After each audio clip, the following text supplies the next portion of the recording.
जय हिंद। आज की क्लास में हम लोग राजनीति शास्त्र खंड ब पाठ संख्या 6 से पाठ संख्या 9 मतलब पाठ संख्या 16 से लेकर पाठ संख्या 19 के बीच जो महत्वपूर्ण लघुत्तरीय प्रश्न है जिसे बिहार बोर्ड इंटरमीडिएट एग्जाम में बार बार पूछा जाता है, उसी पर हम लोग चर्चा करेंगे। तो आइए शुरुआत करते हैं। आज का पहला प्रश्न है, विश्व व्यापार संगठन क्या है? विश्व व्यापार संगठन क्या है, इसके क्या उद्देश्य हैं लिखें, या इसके उद्देश्य को लिखें। विश्व व्यापार संगठन क्या है, इसके उद्देश्य को लिखें।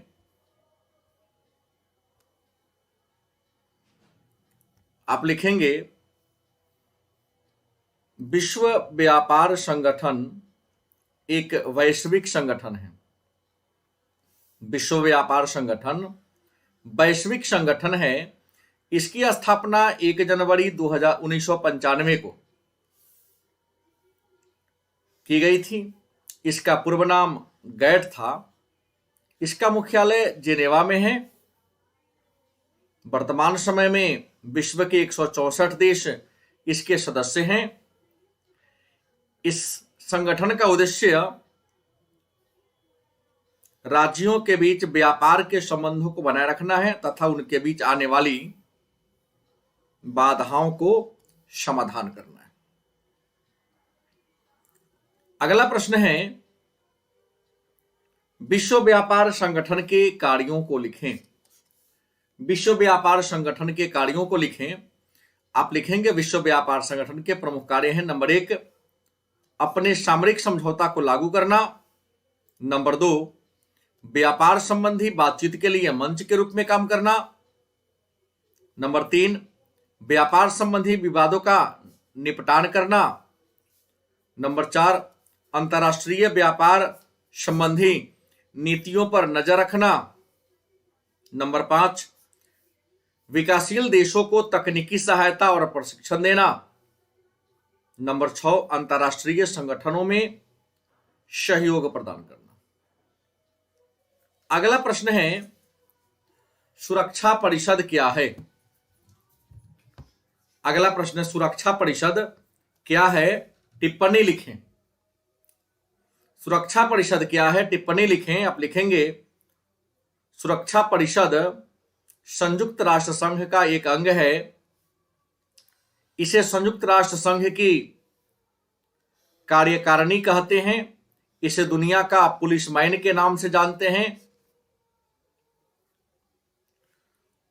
सुरक्षा परिषद में 15 सदस्य हैं, जिसमें 10 अस्थायी जिनका कार्यकाल 2 वर्षों का होता है तथा 5 अस्थायी सदस्य है।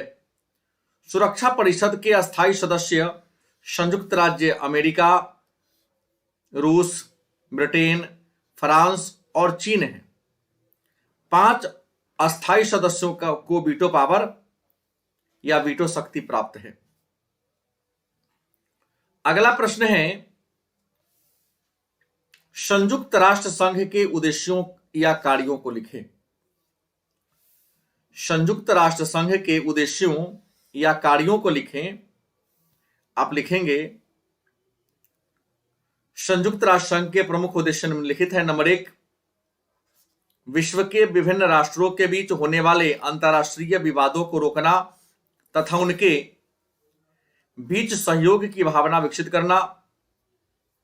दूसरा पॉइंट, विश्व में सामाजिक आर्थिक विकास की संभावनाओं को बढ़ाने के लिए विभिन्न देशों को एक साथ लाना।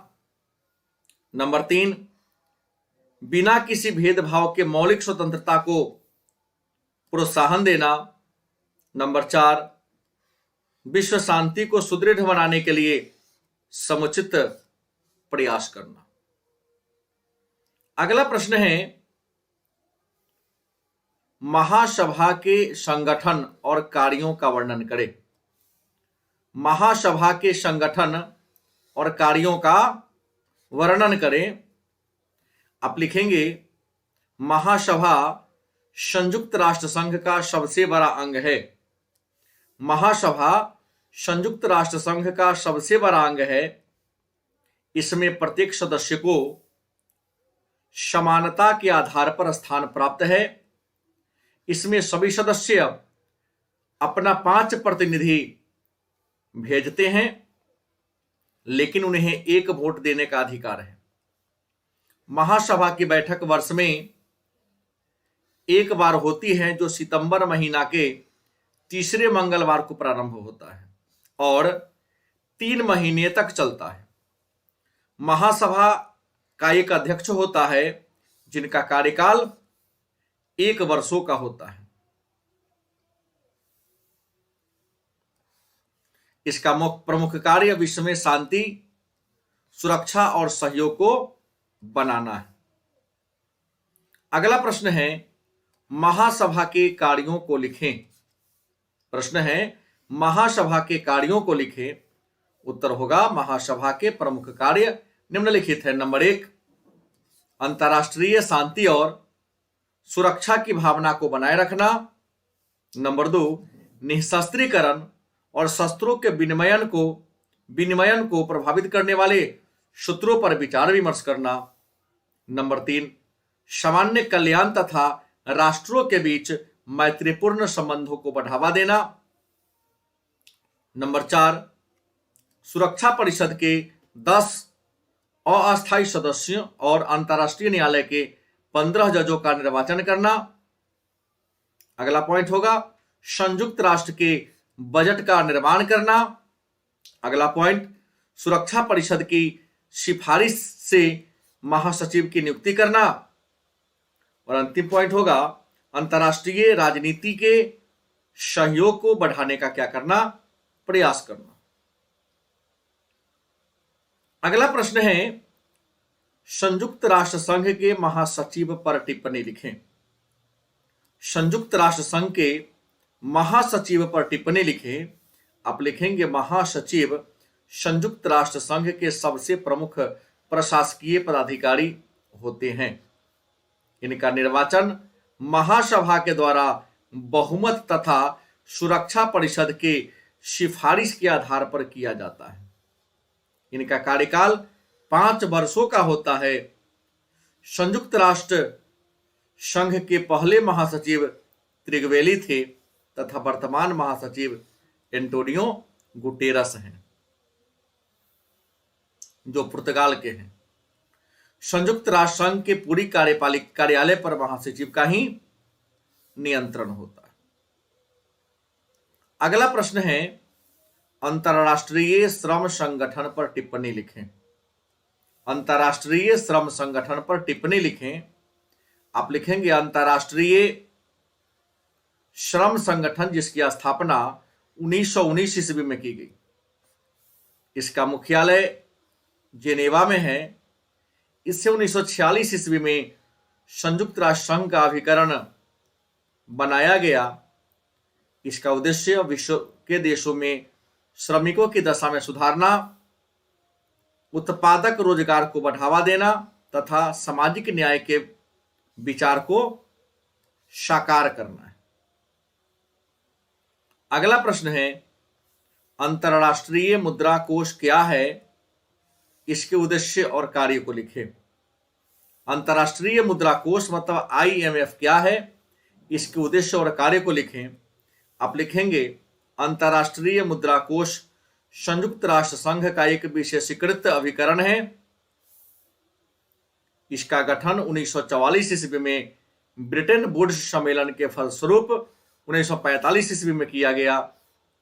इसका मुख्यालय अमेरिका के वाशिंगटन DC में है। इसके सदस्य देशों की संख्या 190 है। इसका प्रमुख उद्देश्य निम्नलिखित है। नंबर 1, अंतर्राष्ट्रीय स्तर पर मुद्रा संबंधी सहयोग को बढ़ावा देना। नंबर 2, अंतर्राष्ट्रीय व्यापार के विस्तार एवं संतुलित भुगतान को संभव बनाना। नंबर 3, विनिमय को अस्थायित्व बनाना। नंबर 4, सदस्य देशों के वर्तमान लेन देन के बारे में बहुपक्षीय भुगतान को संभव बनाना। अगला प्रश्न है, विश्व बैंक के कार्यों एवं उद्देश्यों को लिखें। विश्व बैंक के कार्यों एवं उद्देश्यों को लिखे। आप लिखेंगे विश्व बैंक एक अंतर्राष्ट्रीय वित्तीय संगठन है। विश्व बैंक एक अंतर्राष्ट्रीय वित्तीय संगठन है। इसका पूरा नाम अंतर्राष्ट्रीय पुनः निर्माण एवं विकास बैंक है। इसकी स्थापना ब्रिटेन वुड्स सम्मेलन के फलस्वरूप 1945 ईस्वी में हुई और 1946 ईस्वी में इसे संयुक्त राष्ट्र संघ का विशेषीकृत अभिकरण बनाया गया। इसका मुख्यालय अमेरिका के वाशिंगटन डीसी में है।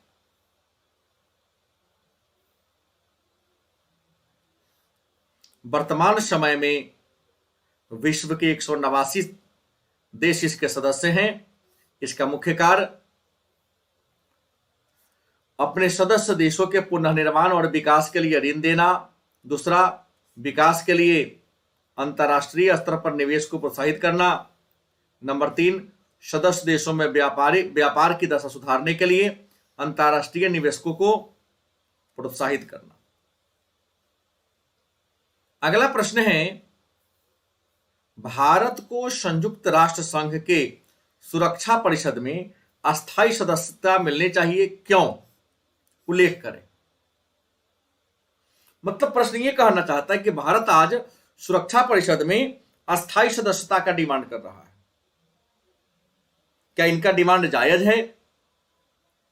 क्या भारत को सुरक्षा परिषद में अस्थायी सदस्यता मिलनी चाहिए? इसी बात का उल्लेख करें। आप लिखेंगे भारत को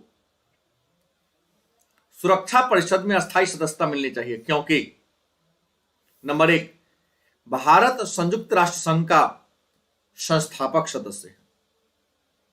दूसरा, भारत विश्व का सबसे बड़ा लोकतंत्र है।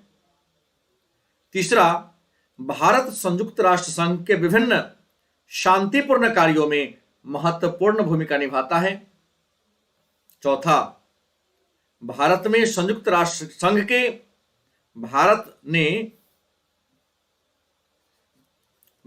संयुक्त राष्ट्र संघ के शांति अभियान के लिए कई बार अपनी शांति सेना या सेना भेजी है। इसके अलावा भारत शांति प्रिय देश रहा है और हमेशा संयुक्त राष्ट्र संघ के सहयोगी रवैया को अपनाया है। भारत दुनिया का सबसे अधिक विकासशील देश है। इन्हीं कारणों के आधार पर यही तर्क है जो यह प्रमाणित करता है, जो यह बताना चाहता है कि भारत को सुरक्षा परिषद में अस्थायी सदस्यता मिलनी चाहिए। इसके अलावा भारत ने शीत युद्ध के दौरान गुटनिरपेक्षता की नीति को अपनाकर शांति निर्माण में अपनी अहम भूमिका निभाई थी। अगला प्रश्न है, परमाणु युद्ध के प्रभाव को लिखें। मतलब अब यदि परमाणु युद्ध हुआ तो क्या इसका इफेक्ट होगा? तो पहला इफेक्ट, परमाणु अस्त्र न केवल युद्ध में भाग लेने वाले देशों का बल्कि अन्य देशों को ही विनाश करता है, तो उसके इर्द गिर्द होता है। दूसरा, यदि सभी देश परमाणु शक्ति इकट्ठी कर ली जाए, यदि सभी देश की परमाणु शक्ति इकट्ठी कर ली जाए तो संपूर्ण विश्व को कई बार नष्ट किया जा सकता है। इतना घातक प्रभाव होगा। तीसरा, यदि परमाणु बम का प्रयोग किया गया तो बम गिरने से जो रेडियोधर्मिता फैलेगी उससे करोड़ों जीव क्या होंगे, मारे जाएंगे। अगला प्रश्न है, सामूहिक सुरक्षा क्या है, या सामूहिक सुरक्षा से आप क्या समझते हैं? उत्तर होगा, सामूहिक सुरक्षा से तात्पर्य वैसी स्थिति से है जिसमें अनेक शांति प्रेमी देश एकजुट होकर आक्रामक देश के विरुद्ध कार्रवाई करें और शांति व्यवस्था को स्थापित करें, जैसा कि 1950 में कोरिया की लड़ाई के समय तथा 1991 में खाड़ी युद्ध के समय हुआ था। अगला प्रश्न है, ग्रीन हाउस गैस से आप क्या समझते हैं? ग्रीन हाउस गैस क्या है, या ग्रीन हाउस गैस से आप क्या समझते हैं? आपका उत्तर होगा, ग्रीन हाउस गैस उस गैस को कहते हैं जो जलवायु परिवर्तन तथा भूमंडलीय तापन के लिए उत्तरदायी होता है। ग्रीन हाउस गैस उस गैस को कहते हैं जो जलवायु परिवर्तन तथा भूमंडलीय तापन के लिए उत्तरदायी होता है। इसके अंतर्गत carbon dioxide, nitrous oxide, methane, chlorofluorocarbon, वाष्प तथा ओजोन को रखा गया है, लेकिन इसमें सबसे ज्यादा हानिकारक क्लोरोफ्लोरोकार्बन है। अगला प्रश्न है वैश्विक ताप वृद्धि क्या है? इसी को अंग्रेजी में कहते हैं भूमंडलीय तापन क्या है। आप लिखेंगे वैश्विक तापमान वृद्धि का मतलब है धरती के औसत तापमान में बढ़ोतरी। वैश्विक तापमान में वृद्धि का मतलब है धरती के औसत तापमान में बढ़ोतरी।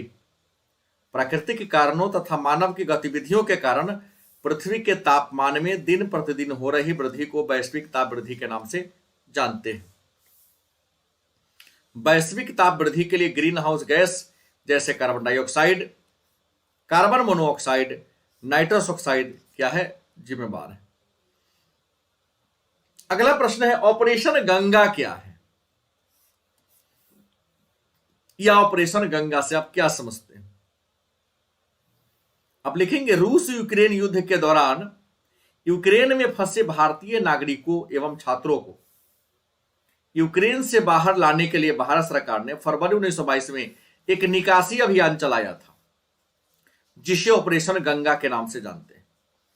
इस अभियान में भारत सरकार ने पोलैंड, रोमानिया, हंगरी और स्लोवाकिया देशों की सहायता लिया था, मतलब उसके हवाई एयरपोर्ट का यूज किया था।